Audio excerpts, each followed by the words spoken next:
Halo teman-teman, kembali lagi bersama gua Yunepto di sini. Ya, di video kali ini gua akan bahas sebuah koin blockchain ya. Koin blockchain ini sebenarnya gua rasa sebagian besar dari penonton video gue ini atau subscriber gua, kalian pasti punya koin ini atau melakukan hold koin ini, yaitu Tezos ya, atau dengan ticker tokennya adalah XTZ ya.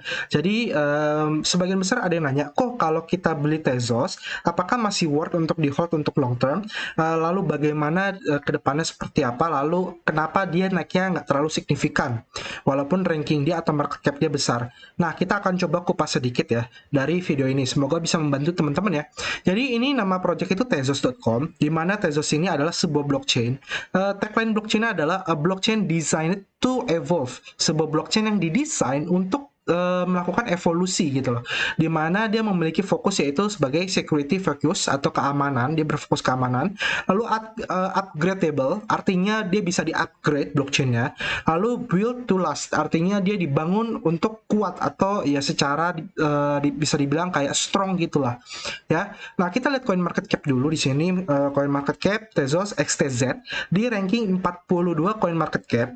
Dia tipenya adalah koin ya. Kenapa koin? Karena digunakan untuk membayar gas fee di jaringannya Tezos tersebut. Lalu harganya saat ini di angka 5,18 dolar. Market capnya di angka 4 miliar 497 juta US dollar. Full divided market di angka 4 miliar 640 juta US dollar, dan volume transaksi 24 jam di angka 186 juta US dollar. Untuk total supply di angka 896 juta 800.211 koin. Untuk sirkulasi supply di angka 868 juta 11.401 koin. Jadi dia untuk sirkulasi supply dan total supply itu beda sedikit doang ya. Ya beda, kalau ke teman-teman lihat beda sekitar berapa tuh ya? 6, 7, 8, sekitar 20-an juta lebih lah ya. Oke, di audit dia sudah diaudit oleh Quantstamp. Lalu dia kontrak ini saat ini masih BSC ya, karena dia belum mainnet itu belum luncur ya. Lalu teman-teman bisa lihat untuk harganya atau price-nya. Di sini kita ambil time frame itu 1 tahun aja. Kita pengen lihat perkembangan Tezos ini selama 1 tahun untuk harganya. Jadi dia ketika 1 tahun terakhir di awal itu pada tanggal 24 bulan 11 2020, harga satu koinnya di angka 2,6 dolar. Dan saat di bulan 10 tanggal 3 2021 itu dia mencapai all time high dia di angka 8,7 dolar. Artinya kenaikan dia dari ketika di 1 tahun sebelumnya di angka 2,6 dolar, berarti kenaikan dia itu hampir sekitar 4 kali lipat ya, atau 3 kali lipat lebih lah. Jadi ya sebenarnya lumayan juga kalau teman-teman nge-holdnya udah lama. Ada kenaikan di sana. Tapi saat ini dia lagi turun ya, lagi koreksi. Nah, kita lihat selanjutnya apa itu Tezos, lalu dia listingnya di mana aja sih? Sebenarnya kalau untuk listing, dia udah listing itu banyak banget exchange-nya, makanya market cap dia bisa besar. Dia ada di Binance, ada di Huobi Global, Coinbase, KuCoin, lalu untuk exchange Indonesia itu di toko kripto kalau nggak salah ada, lalu dia juga ada di Thrift ya. Jadi teman-teman kalau pengen nge-hold, nanti bisa di Thrift. Kita lihat lagi selanjutnya. Nah, di website teman-teman bisa lihat ya, apa itu Tezos. Jadi Tezos ini adalah evolutionary, revolutionary, and everything it's between. Jadi antara evolutionary atau evolusi dan juga revolutionary atau perubahan. Ya, kurang lebih bahasa Indonesia seperti itulah. Jadi agak rumit. Lalu teman-teman bisa lihat di sini, dia punya namanya institutional grade security, atau dia memiliki keamanan itu melebihi atau setara atau lebih dari institusi-institusi yang ada di dunia ini, di bumi kita. Lalu juga ada governance by the people. Jadi kalian para pemegang Tezos coin memiliki hak untuk melakukan voting atau memberikan proposal dalam perubahan-perubahan di jaringannya Tezos kayak gitu. Itu hak kalian sebagai pemegang Tezos. Lalu dia juga ada an energy efficiency algorithm, di mana kalau Ethereum atau Bitcoin itu menggunakan proof of work ya, di mana proof of work itu teman-teman tahu sendiri itu makan listriknya banyak banget, sedangkan Tezos ini dia menggunakan sistem proof of stake. Ya, proof of stake berarti artinya dia pakai sistem itu sama kayak Tron, kayak BSC ya, dan lain-lain yang menggunakan sistem proof of stake gitu loh. Oke, lalu next dia ada sebutannya ini smarter smart contract. Jadi, ini agak susah nih jadinya. Smarter smart contract artinya smarter itu lebih pintar lagi. Jadi smart contract-nya itu lebih pintar lagi gitu loh. Ya, jadi smart contract-nya jauh lebih pintar ya teman-teman, bayangin aja kayak gimana deh. Jadi smart contract yang sekarang itu udah pintar. Nah, ini lebih pintar lagi ya. Dia smart contract ini kenapa dia bilang kayak gitu? Karena dia mengadopsi atau membuat sebuah 3 bahasa pemrograman baru untuk smart contract-nya. Nanti kita lihat seperti apa. Bahasa pemrogramannya ada 3. Apa aja ya, nanti kita cek. Lalu di sini adalah seamlessly, forklessly, endlessly upgradable. Jadi kalau teman-teman tahu Bitcoin, Ethereum itu ada sistemnya itu fork. Ya, fork, hard fork, ya, soft fork, ya apapun itu, garpu ya bahasa Indonesianya.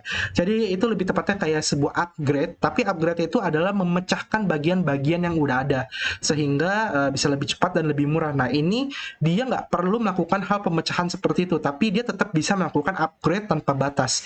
Jadi si blockchain Tezos ini itu bisa terus melakukan upgrading, ya, mengembangkan terus blockchainnya menjadi lebih kuat lagi, lebih cepat lagi, dan lebih murah kayak gitu. Dimana beberapa blockchain lainnya itu udah nggak bisa di-upgrade begitu, dia udah buat tok begitu doang.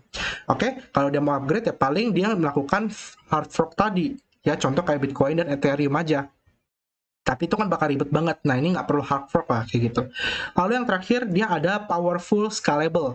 Jadi bisa dibilang dia ini dengan sistem upgradable-nya atau di-upgrade terus, itu dia bisa mengatasi masalah skalabilitas. Ya, jadi kurang lebih ya seperti itulah ya yang diklaim oleh si Tezos tersebut.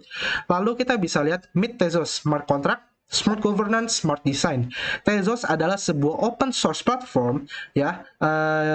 Lalu dia menggunakan adopsi blockchain untuk berbagai aset dan aplikasi, ya, dengan bantuan dari global community untuk validator, researchers, dan builders. Ya, dengan melakukan desain, Tezos sangat cocok untuk long term upgradability, ya, dengan untuk berbagai hal seperti open participation, collaboration, dan smart contract safety atau aman, kayak gitu. Jadi teman-teman para programmer bisa membangun berbagai dApps ya di blockchainnya Tezos kayak gitu.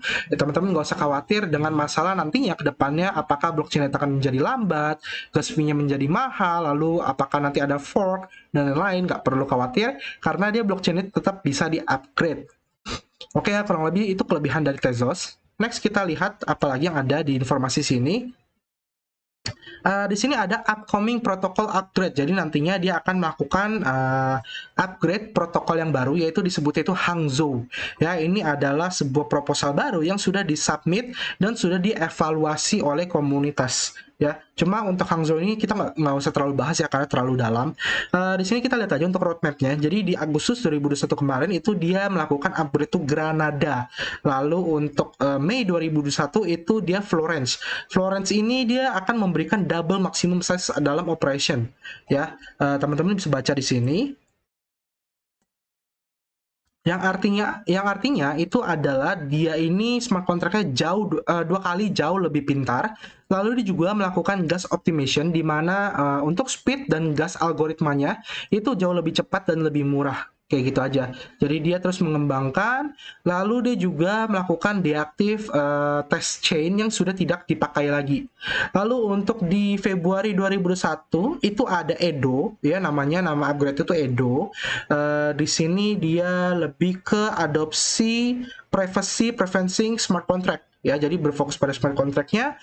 Lalu untuk di September 2020 ini makin mundur ya berarti ya. Berarti ini Delphi ya, ini improve gas cost, reduce storage cost by a factor of 4 to reflect improvement in the underlying storage layer. Jadi ini lebih kayak pengembangan supaya gas fee-nya lebih murah sama mengurangi storage kapasitasnya aja, kayak gitu aja. Berarti dia harusnya dari Agustus ini Granada, sekarang udah bulan November ya, yaitu yang Hangzhou ini. Kalau teman-teman penasaran apa itu Hangzhou, tinggal learn more aja sih. Next ya. Lalu kita lihat, apalagi nih yang penting nih. Nah, ini untuk latest newsnya atau berita-berita terbarunya, ya. Teman-teman bisa baca sendiri ya. Ini gue juga bingung mau bacanya yang mana. Pokoknya sih teman-teman tinggal pelajarin aja lah. Apa aja sih yang dilakukan oleh Tezos ini. Kita bisa lihat sekarang yang build-nya ya. Ini build-nya untuk para teman-teman yang penasaran apa itu Tezos lebih dalam. Di sini tadi kan gue udah jelasin ya, Tezos itu punya 3 bahasa pemrograman. Ya, kita lihat. Pertama di sini dulu.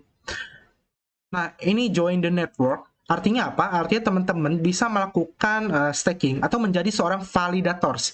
Untuk validatorsnya itu disebut dengan namanya backers, ya, backers. Nah, teman-teman ketika menjadi seorang backers atau validator itu teman-teman melakukan validasi berbagai transaksi yang terjadi di jaringan Tezos. Dan teman-teman itu ketika mendapatkan sebuah koin Tezos yang dibayarkan ke teman-teman itu disebut dengan backing, ya. Lalu user-user atau orang-orang teman-teman kalian yang ingin melakukan staking koin Tezos itu bisa ke teman-teman. Kayak gitu aja sih kurang lebih ya cara melakukan staking atau validasinya. Jadi kurang lebih sama kayak blockchain lainnya kayak BSC maupun Tron. Teman-teman mempertaruhkan koin teman-teman untuk mendapatkan passive income dengan cara menjadi seorang validator atau menjadi seorang staker. Oke, lalu di sini ada build. Nah ini ya, jadi dia punya 3 smart contract. Yang pertama adalah smart contract Ligo namanya. Ya, ini merupakan sebuah bahasa pemrograman baru di mana teman-teman bisa belajar, baik itu untuk amateur atau seasoned developers atau orang yang baru belajar ya. Jadi teman-teman yang baru belajar bisa join ke Tezos Academy. Ya, dia ada akademinya, Tezos Academy, di mana teman-teman bisa membuat secara ya kalau di sini dibilang menyenangkan dan interaktif dengan berbagai tutorial yang ada di Ligo language atau bahasa pemrograman Ligo. Lalu yang kedua dia ada smart contract Smart PY atau Smart P. Jadi di sini teman-teman bisa belajar gimana caranya melakukan code untuk decentralized apps di jaringan Tezos blockchain menggunakan Smart P tersebut ya. Jadi kalau untuk yang Smart P ini itu dia lebih caranya menghubungkan ke JavaScript ya. Jadi berfokus pada decentralized apps. Lalu yang terakhir adalah smart contract itu Archetype ya, Archetype namanya. Archetype ini adalah Domain Specific Language atau DSL untuk melakukan develop smart contract di Tezos blockchain ya, dengan spesifik ke fokus contract security atau keamanan. Jadi fungsi dari ketiga bahasa smart contract ini itu berbeda-beda ya. Kalau teman-teman pengen bangun devs, saya harus belajar tiga-tiganya sih mau nggak mau. Kelebihan dan kekurangan dari ketiga bahasa pemrograman itu adalah ini sama kayak yang terjadi di substrate-nya di Polkadot ya, substrate-nya di Polkadot maupun bahasa pemrograman baru yang ada di Cardano. Gue lupa namanya apa. Jadi Cardano juga menciptakan sebuah bahasa pemrograman baru untuk smart contract-nya. Kelebihan dan kekurangannya adalah yang pertama, kelebihannya adalah kalau teman-teman menggunakan bahasa pemrograman smart contract yang baru, tentu saja dia bakal lebih cepat dan lebih aman ya, karena dia bisa dibilang upgrade dari bahasa pemrograman yang lama yaitu Solidity.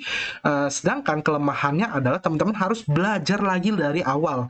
Jadi teman-teman yang sebelumnya udah mengerti dengan Solidity, pasti teman-teman mau nggak mau harus belajar lagi dari awal. Itu kelemahannya. Jadi untuk mengembangkan depth-nya bakal jauh lebih lama. Nah, pertanyaannya, apakah nantinya banyak developer yang ingin menghabiskan waktunya untuk mempelajari bahasa pemrograman baru atau smart contract baru di jaringan Tezos lalu membangun dApps di sana? Kalau ada, itu bakal bisa besar, kayak Cardano. Tapi kalau nggak ada, ya dia bakal mati. Simpelnya kurang lebih kayak gitu aja. Oke, lalu di sini dia ada tokens and integration. Jadi teman-teman bisa membuat token baru di jaringan Tezos ya. Jadi token, contoh kayak teman-teman bikin apa nih, SafeMoon di BSC misalnya, kayak gitu aja sih sebenarnya. Jadi teman-teman bisa bikin berbagai token. Lalu dia juga bisa berintegrasi dengan Tez dan token. Oke, ya jadi teman-teman buat token ini, teman-teman harus belajar bahasa pemrograman yang Smart P tadi untuk implementasinya ya, kurang lebih kayak gitu. Lalu di sini ada developer portal. Nah, di sini lengkap buat teman-teman yang pengen belajar tentang Tezos sebagai developer ya, sebagai pengembang, sebagai yang ingin menciptakan dApps. Teman-teman bisa ke developer portal ini. Di sini ada banyak banget dia ngasih semacam ramuan atau apa ya sebutannya.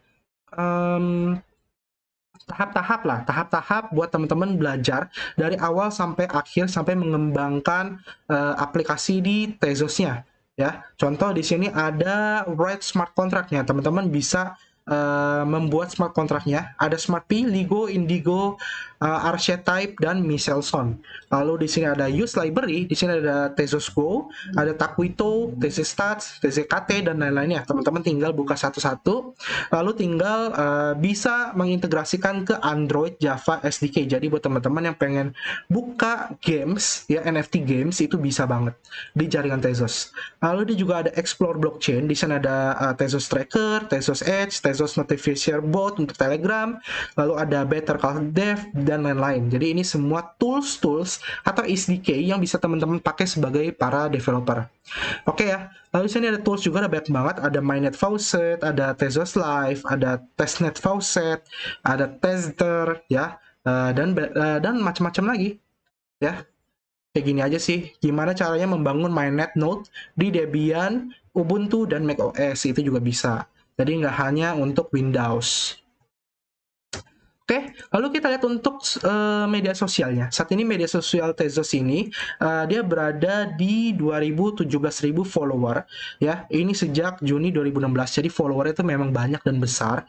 Ya, dia berfokus pada Ledger. Ya, teman-teman bisa lihat sendiri. Sini dia juga cukup update sekali berbagai informasi tentang Tezos. Ya, kita tinggal tunggu aja kapan dia ada dApps yang dibangun di sana. Kuncinya sih di dApps lagi, dan dApps lagi. Sama kayak berbagai blockchain lainnya, ya kayak yang akhir-akhir ini lagi booming yaitu CRO, itu juga dia mulai naik karena semenjak ada beberapa dApps yang dibangun di sana di Kronos. Ya, jadi kurang lebih nanti Tezos bisa booming kalau ada dApps yang dibangun di sana, kayak gitu. Lalu untuk Telegramnya itu di 10.000 member, jadi Telegramnya masih sangat sedikit sekali. Teman-teman bisa follow Twitternya aja. Tapi kalau pengen ngobrol sama pengembangnya atau adminnya, teman-teman join Telegramnya aja, kayak gitu. Dua-duanya lah teman-teman ikutin. Oke ya, lalu untuk Tezos ini apakah bisa di staking? Jawabannya bisa, karena dia sistem itu proof of stake, ya. Jadi kayak BNB, kayak TRX, kayak Solana, Avax, itu teman-teman bisa melakukan staking. Stakingnya di mana? Stakingnya teman-teman bisa di Thrift ya. Jadi ini ada aplikasi Thrift. Thrift ini adalah exchange dari Indonesia ya. Teman-teman kalau belum punya Thrift, teman-teman bisa register menggunakan uh, link yang ada di bawah di deskripsi video ya. Teman-teman cek aja deskripsi video, ada link itu ke Google Play Store. Teman-teman silakan register pakai link itu untuk Thrift-nya. Lalu ada kode referral, bisa teman-teman masukin kalau nanti ketika register kode referral kosong. Nah, teman-teman dapat apa sih? Teman-teman nanti bisa mengikuti spin and win ini. Gimana caranya? Teman-teman bisa melakukan transaksi beli ataupun jual apapun itu koinnya. Ya, baik koin atau token apapun itu, minimal 150.000. Lalu teman-teman akan dapat 1 kali gratis untuk spin. Nah, nanti teman-teman spin di sini ya, teman-teman bisa lihat spinnya itu mendapatkan Ethereum ya, ETH ya. Maksimal teman-teman bisa berkesempatan mendapatkan 0,1 Ethereum ya. Teman-teman hitung aja itu berapa duit ya. Jadi lumayan banget kalau teman-teman bisa hoki mendapatkan Ethereum tersebut. Nah, kenapa Thrift yang gue sarankan? Karena teman-teman bisa melakukan staking Tezos di sini. Kita lihat ke bagian stake. Ya, teman-teman nanti udah download aplikasinya, udah pakai kode referral gua, lalu teman-teman deposit misalnya, ya bisa kirim Tezosnya atau teman-teman deposit rupiah lalu beli Tezos kalau pengen beli untuk long term. Lalu teman-teman bisa melakukan staking di sini. Di sini ada tombol staking, ya. Setelah KYC ya, teman-teman KYC dulu. Lalu nanti di tombol staking ini kan ada banyak banget nih, ya. Ada Ethereum, BNB, OneInch, Cardano. Nah, teman-teman cari yang Tezos. Nah, di sini Tezos, teman-teman bisa lihat ya, itu bunganya setahun adalah 9,37%. Jadi lumayan banget bunganya, hampir 10% setahun. Jadi sembari teman-teman nge-hold untuk jangka panjang, ingat ya, untuk long term ya, karena dia blockchain ini kan belum ada dApps yang dibangun. Jadi ketika nanti ada dApps yang dibangun, bisa aja dia nge-pump kayak gitu. Ya, tapi ya ya teman-teman ngerti lah ya, gue pasti ngerti banget. Teman-teman tinggal stackingkan saja di sini ya. Di sini dia nggak ada lock up period, jadi teman-teman staking di sini tuh kelebihannya nggak dikunci.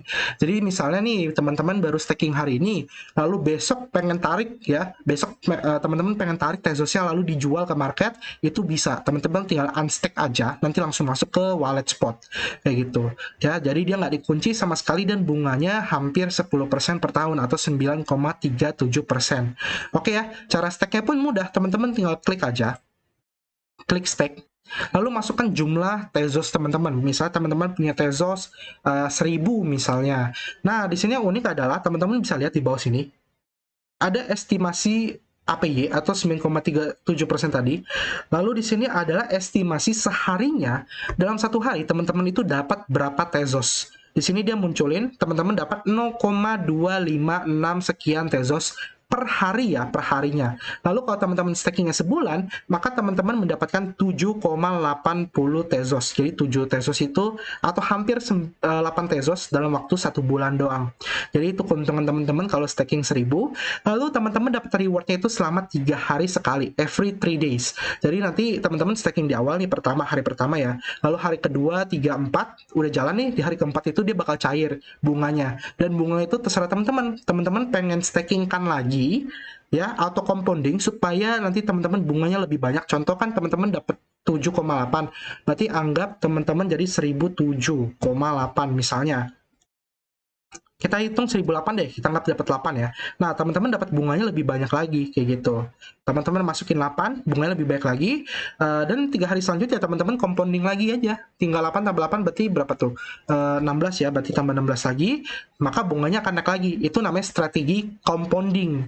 Kayak gitu. Jadi tiap 3 hari teman-teman tarik bunganya secara gratis, nggak ada fee-nya, teman-teman tinggal tarik aja bunganya, lalu teman-teman stakingkan lagi. Atau kalau teman-teman pengen jual bunganya, silakan. Misalnya tadi 8 Tezos, teman-teman tinggal sell aja. Balik ke market, cari yang market itu Tezos, teman-teman jual aja Tezosnya. Kayak gitu. Jadi itu udah passive income buat teman-teman. Ya, misalnya sell 8. Ya, berarti teman-teman dapat segini rupiahnya. Oke ya, jadi simple banget, lumayan banget teman-teman dengan staking 1000 Tezos sebulan teman-teman dapat segini passive income, kan lumayan banget ya, sambil nunggu harganya naik, kayak gitu aja sih. Oke, paling sampai sini aja videonya, semoga membantu teman-teman untuk pertanyaan tentang Tezos. Ya kita rekap dikit, intinya Tezos itu adalah sebuah blockchain yang bisa di-upgrade tanpa harus melakukan hard fork maupun soft fork. Lalu kelebihan Tezos adalah dia punya bahasa pemrograman sendiri, tapi itu juga bisa menjadi kekurangan. Dan teman-teman tinggal tunggu apakah nanti ada dApps yang dibangun di sana atau enggak. Kalau dia ada dApps banyak yang dibangun di sana, tentu saja masih bisa naik lagi. Tapi kalau dia nggak ada dApps yang dibangun di sana, buat apa orang nge-hold? Oke, jadi pilihannya ke teman-teman sendiri. Oke, itu aja informasi yang akan gue sampaikan tentang Tezos. Semoga membantu teman-teman. Kalau ada kritik, saran, komentar, ada tambahan informasi tentang Tezos, silakan isi di komentar ya. Nanti gue akan bahas, akan gue balas ya. Lalu kalau teman-teman suka video ini silakan di like, kalau nggak suka silakan di dislike. Kita ketemu lagi ya di next video. Sampai jumpa dan terima kasih, bye bye.